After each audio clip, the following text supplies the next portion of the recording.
11টার ব্যাচের স্টুডেন্টদেরকে দেখাই তোমাদের সাথে, দেখো ওরা কি করছে। ছড়া পড়বে সবাই? তাই তাই তাই মামা বাড়ি যাই,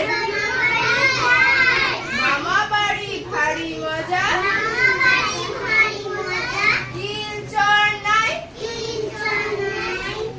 বাজে প্রায় 11টা। তো আমার কদিন ধরেই না খুব পাস্তার ক্রেভিং হচ্ছে, তো ভাবলাম যে আজকে পাস্তা বানাবো আর তোমাদের সাথেও রেসিপিটা শেয়ার করি। তো হোয়াইট সস পাস্তা বানাবো, তার জন্য কি কি লাগবে সেটা তোমাদের সাথে শেয়ার করি। পাস্তাটা আমি বয়েল করে রেখেছি, দুধ জাল দিয়ে রেখেছি, আর হচ্ছে চিলি ফ্লেক্স, এটা হোম চিজ, আর হচ্ছে গোলমরিচ, আর এখানে আছে পেঁয়াজ, টমেটো, আর আমি চিকেন নিয়েছি। আর তোমরা চাইলে এখানে যা আরো অনেক কিছু ভেজিটেবল অ্যাড করতে পারো।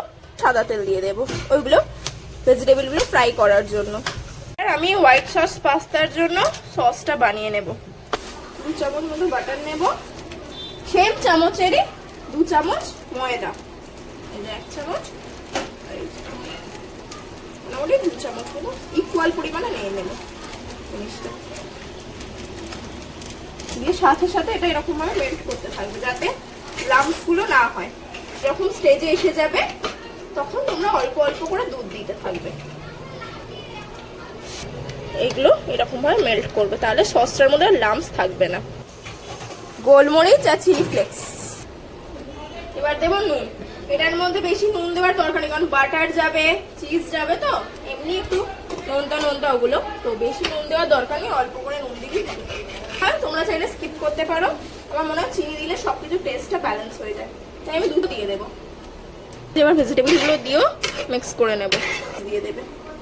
তোমরা চাইলে এটা স্কিপ। এই যে রেডি আমার হোয়াইট সস পাস্তা। এই যে ফাইন, বাড়িতে ট্রাই করতে পারো, সত্যি ভালো হয়েছে।